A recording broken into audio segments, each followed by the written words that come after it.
Install this most powerful free language learning extension. The link is right below the video. And use our perfectly synced subtitles to learn English 10 times faster. And we'll single, fight, fight. Enjoy your learning. All right. Well, I'd like to thank you for leaving crazy person out of the description. So I thought, I was trying to think, what is the most useful thing that I could, what could I say that could actually be helpful or useful to you in the future? And I thought I'd perhaps tell the story of how I sort of came to be here. How did some of these things happen? And maybe there's some lessons there, because I often find myself wondering, how did this happen? So when I was young, I didn't really know what I was going to do when I got older. People kept asking me, but then eventually I thought that the idea of inventing things would be really cool.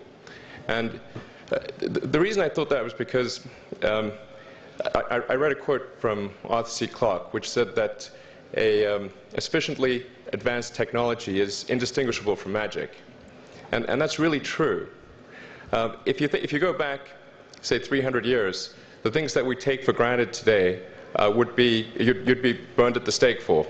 Being able to fly, that's crazy. Being able to see over long distances, being able to communicate, having effectively with the internet a group mind of sorts, and having access to all the world's information instantly from almost anywhere on the earth. This is stuff that really would be magic, or would be considered magic in times past. In fact, I think it actually goes beyond that, because there are many things that we take for granted today that weren't even imagined in times past. They weren't even in the realm of magic. So it actually goes beyond that. So I thought, well, if I can do some of those things, basically if I can advance technology, then that's like magic, and that would be really cool. And I also had sort of a slight existential crisis, because I was trying to figure out what does it all mean? Like, what's the purpose of things?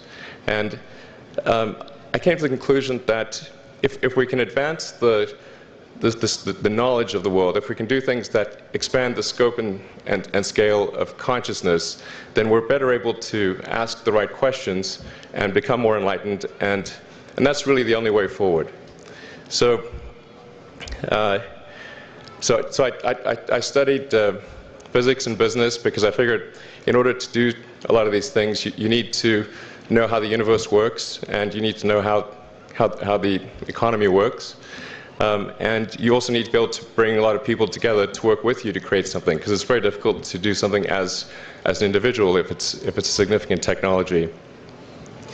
So I originally came out to California to try to figure out how to improve the energy density of electric vehicles, basically to try to figure out if there was an advanced capacitor that could serve as an alternative to batteries. And that was in '95, and that's also when the internet started to happen. And I thought, well, I can either pursue this technology where success may not be one of the possible outcomes, which is always tricky, or participate in the internet and be part of it. So I decided to drop out. Now, obviously, fortunately, we're past graduation, so I can't be accused of recommending that to you.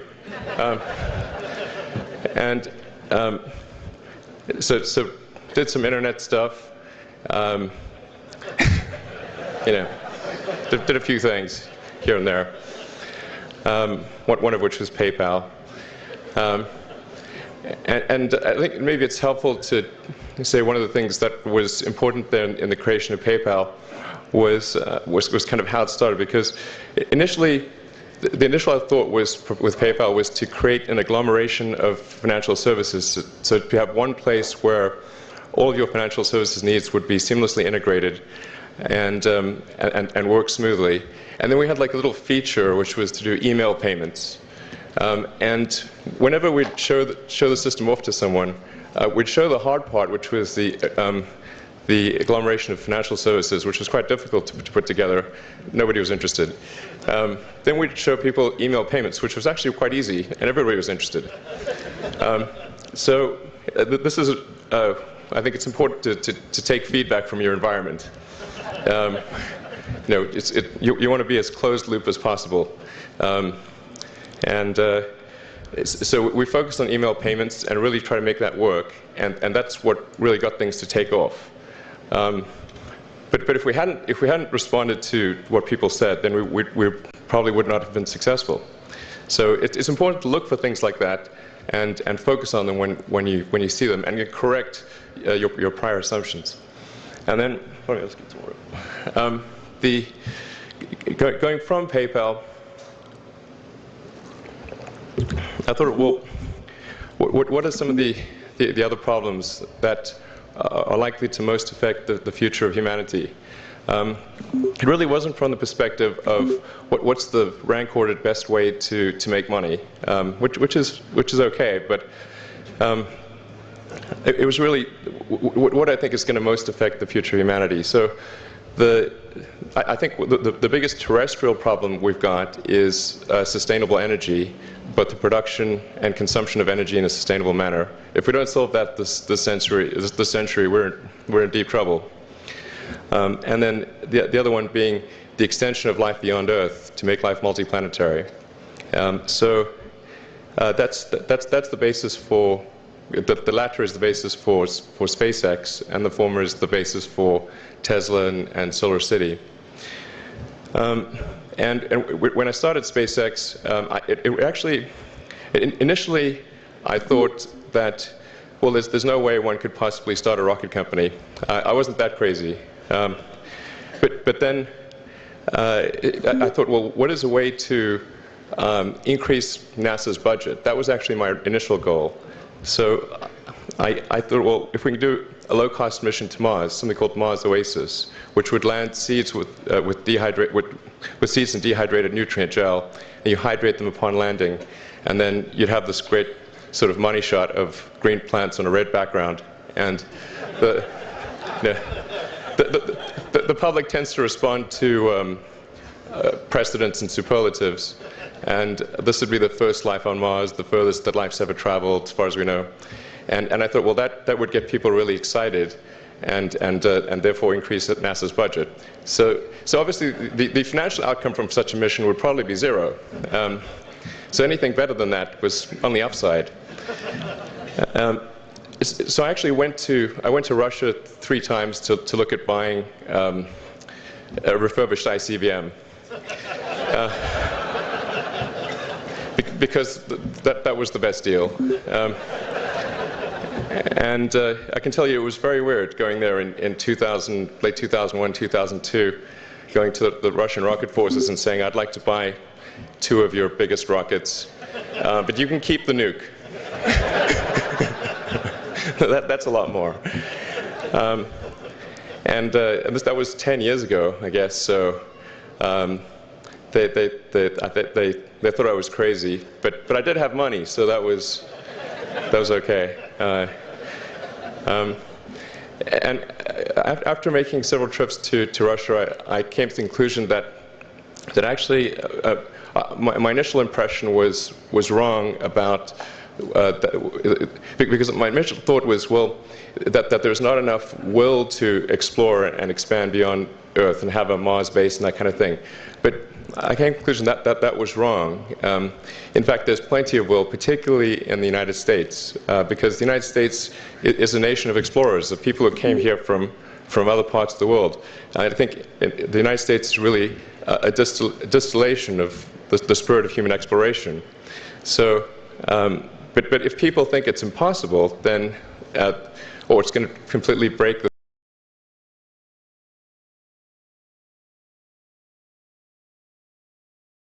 federal budget, then they're not going to do it.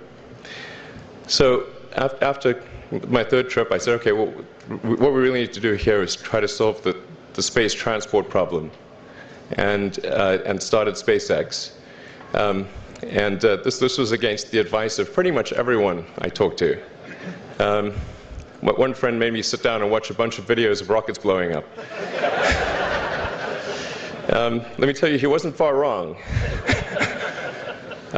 It was tough going there in the beginning because I'd never built anything physical. I mean, I'd built like little model rockets as a kid and that kind of thing, but I'd never had a company that built anything physical. So I had to kind of figure out how to do all these things and bring together the right team of people, and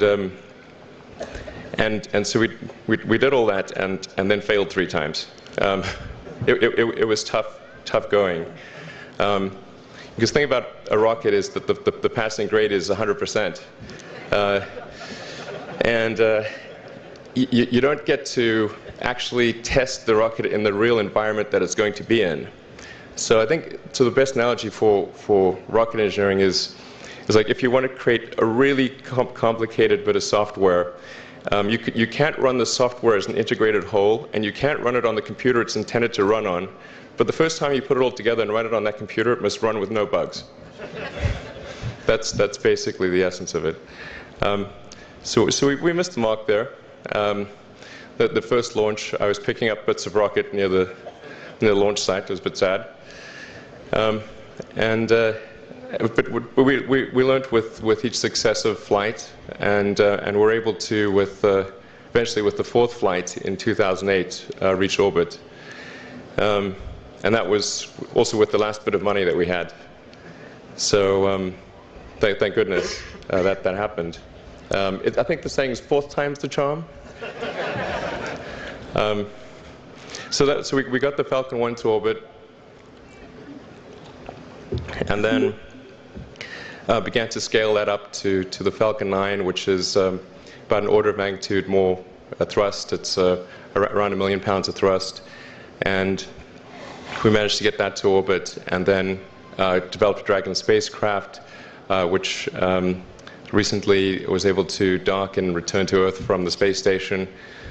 That was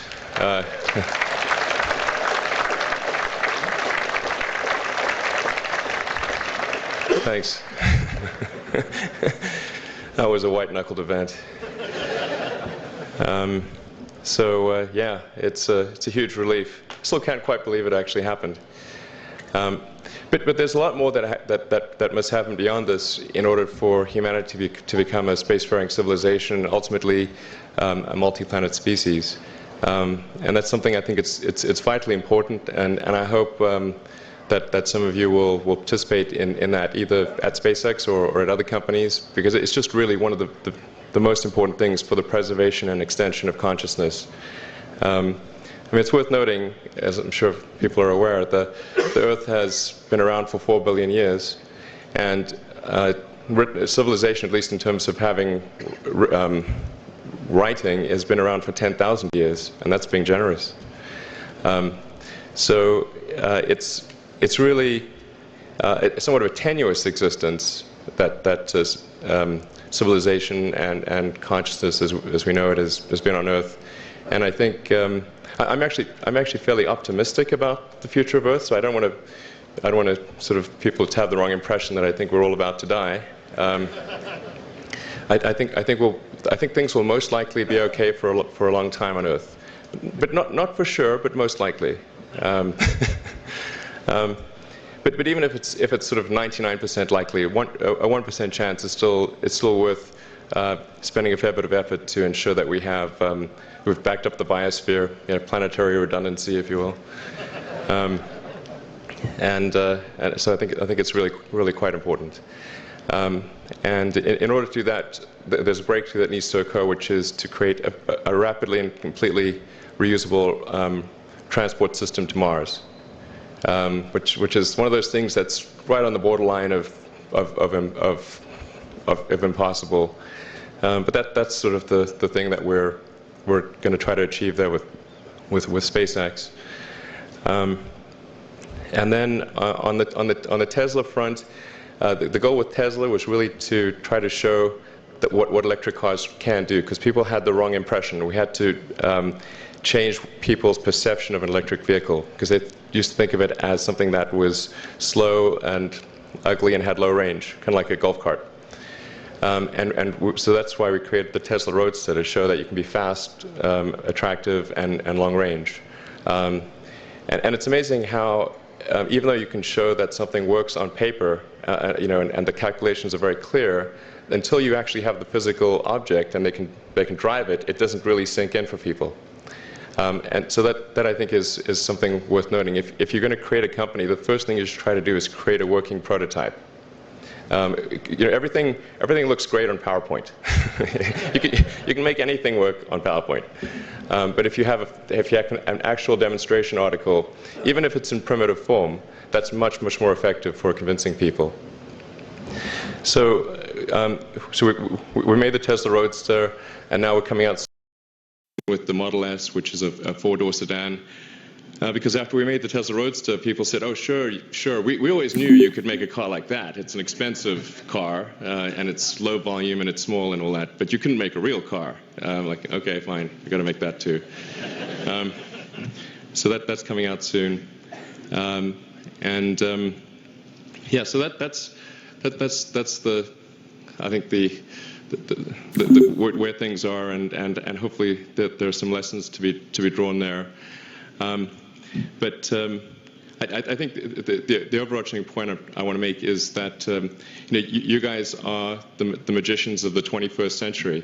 Don't let anything hold you back. Imagination is the limit, and go out there and create some magic. Thank you.